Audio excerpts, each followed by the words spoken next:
My name is Jack Pavia. I'm a candidate for state representative for Norwalk and New Canaan, and this weekend, I graduated college. This should be a time of celebration for everyone. You worked hard. You played by the rules. You did what your parents told you to do. But for too many, it's a time of stress and anxiety. After a once-in-a-century pandemic that hit during our formative years, young people are now facing a completely disastrous entry-level job market and unaffordable housing market. We need a social contract that everyone can believe in. So most members of the class of 2026 spent the final few months of the semester focused on final exams, the search for a job, and graduation. But one American University political science major spent it campaigning for public office. You saw a clip right there. That was from his Instagram page.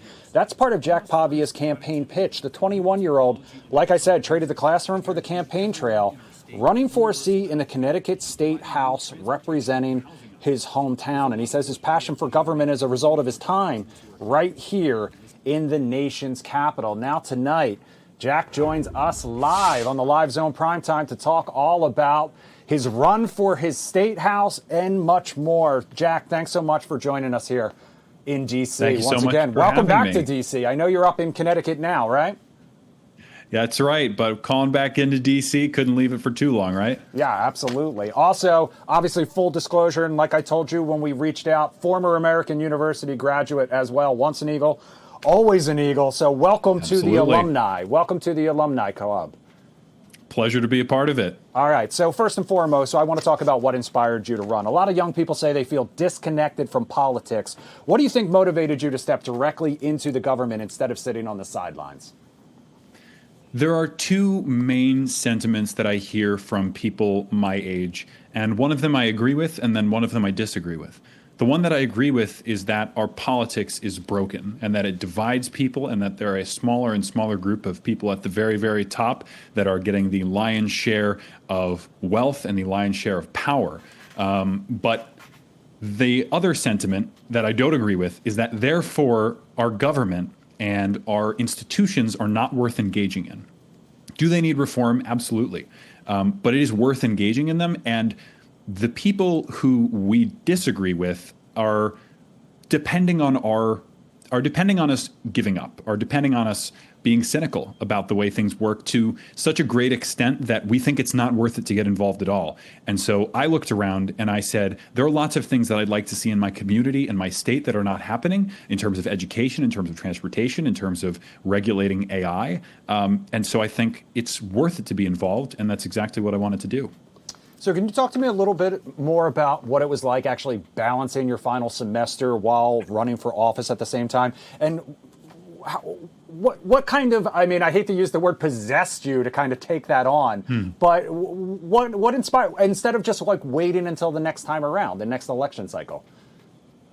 Yeah, I mean, I've never been someone who, I guess, waits my turn. I think there's a lot of power and there's a lot of pressing issues in this moment. I mean, when I think of, for example, education, which I really want to center in this campaign, I remember very fondly being in public school in high school and all the way back to elementary school and to public schools in Norwalk, Connecticut. The person in line in front of me for lunch being told that they're $20 in lunch debt.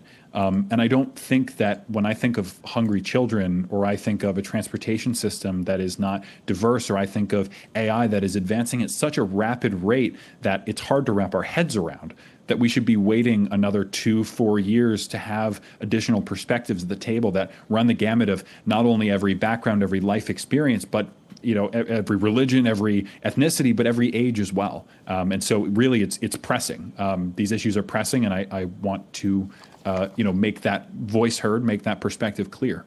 So if I'm not mistaken, you're 21 years old, is that right? So that's correct. What has your biggest challenge been so far? Is it credibility as kind of a young candidate, managing your schedule, fundraising, or something else entirely?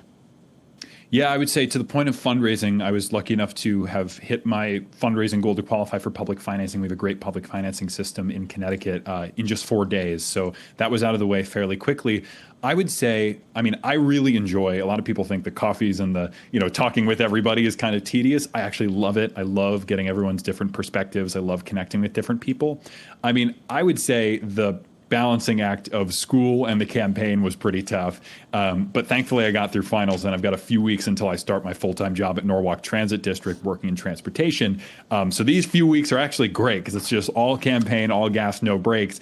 But once there are other factors in, there's definitely sometimes trade-offs of sometimes you have to skip an event, sometimes you have to push coffee to the next week.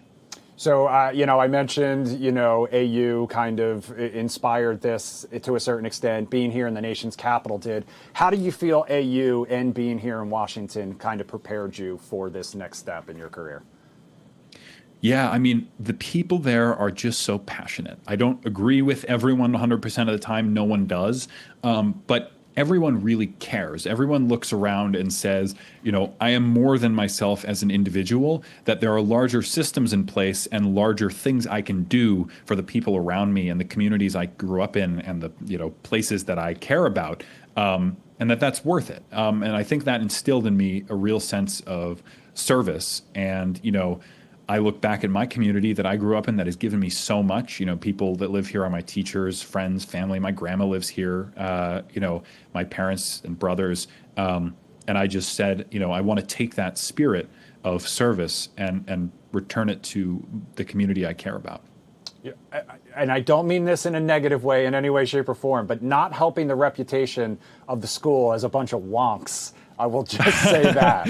I think that's what people come for. I think genuinely at a time when there is so much cynicism about the way things work and the state of affairs, I think people who really are just going to dive into the policy, really dedicate a lot of time to fixing things and figuring things out. I think that's a great appeal of going to school in DC, actually. So some of your classmates actually helped you out in the early stages of your campaign, I understand as well. How did they help you out? What has the response been from some of your classmates, some of your class of 2026 classmates? And what has the response been from some of your possible future constituents up in Connecticut as well?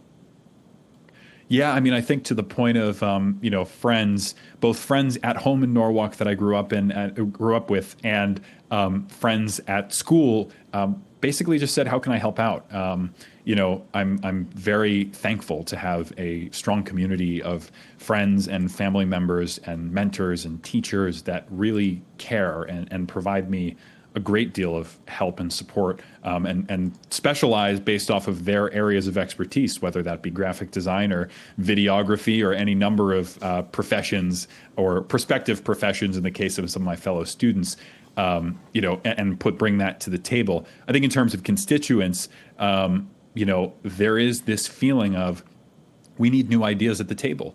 That, I'm running as a Democrat, that the Democratic Party and the Republican Party have both sort of stagnated because of, frankly, a gentocracy. And so you need all perspectives, all ages at the table.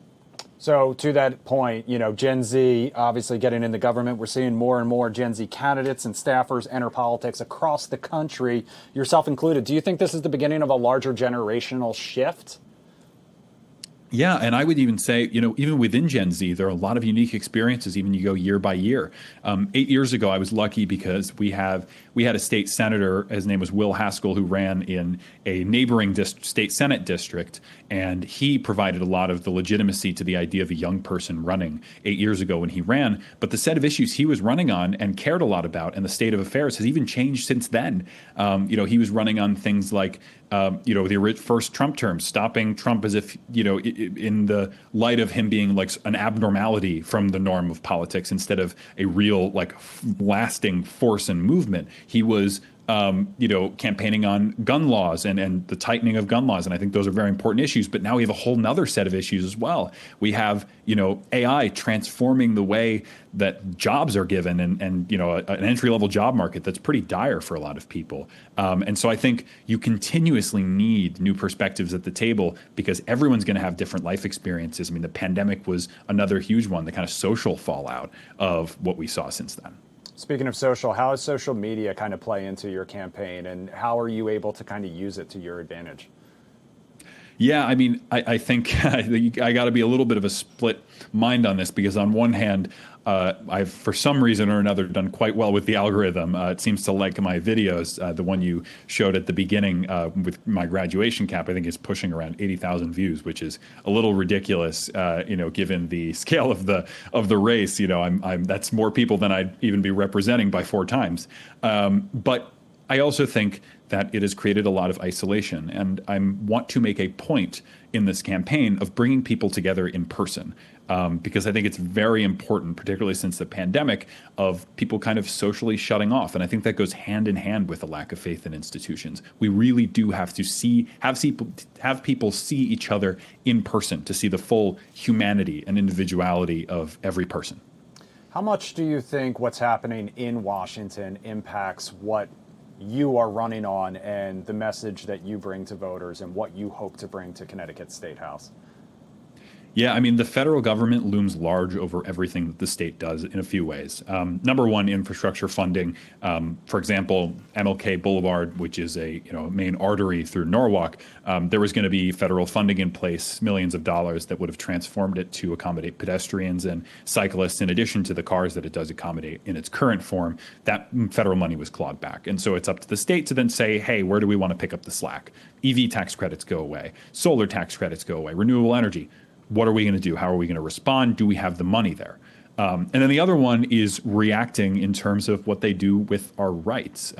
We just passed the ICE accountability bill, SB 397 this year, that makes it so ICE is unmasked in the state of Connecticut, that makes it so they can't go to churches, schools, and hospitals for civil immigration arrests. These are important reactive measures to a federal government that is pretty much failing on all counts, particularly the one that ran on in terms of affordability, in terms of the gas prices we're seeing, and in terms of pretty much every metric, housing and healthcare. You go down the line, they're failing. So regardless of what happens, I know the primary's coming up in August, I believe, and then the election in November. Regardless of what happens, do you hope this is a stepping stone? Do you hope that your political aspirations, your political career someday brings you back here to the nation's capital where you just spent a couple years? I don't measure my future in office, frankly. I measure it in the sort of good that can be created. I think campaigns are means to an end of being elected, and legislating is, one tool in the toolbox of what you can do with the institutions that we've set up. But I think, if I could even do good over the course of this campaign, even if I lose, whether it be raising food, getting people to ride the train up to the state convention last week, that was another initiative, that we can really do something good without necessarily jumping up to the next highest office every 2 to 4 years.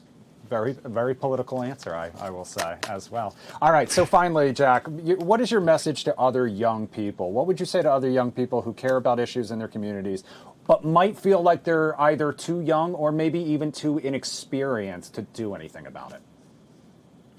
I mean, your perspective and your humanity is not negated by the fact that you may not have the experiences of everyone in the room. In fact, the fact that you may have grown up in a community that you struggle then to afford in any number of years when you decide to buy a house, that actually qualifies you to get involved.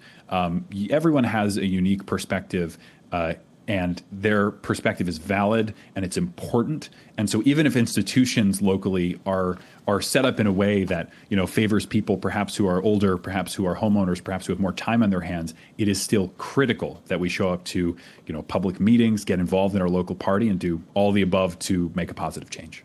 All right, before I let you go, what are you going to miss most about DC in the meantime? Oh gosh, I'm a runner. I loved running around DC. I thought it was fantastic running. I'd run, all through the neighborhoods and everything. I'm going to miss that. We could do a lot in Norwalk to expand our sidewalks and mixed-use trails and everything. I think DC nails that. And if people want to follow you for more, how can they do that?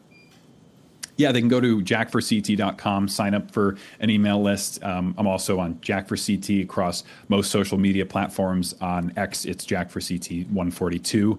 But yeah, that's how I can be caught up. All right, Jack Pavia, thanks so much for spending some time with us here on the Live Zone Primetime. We really appreciate it.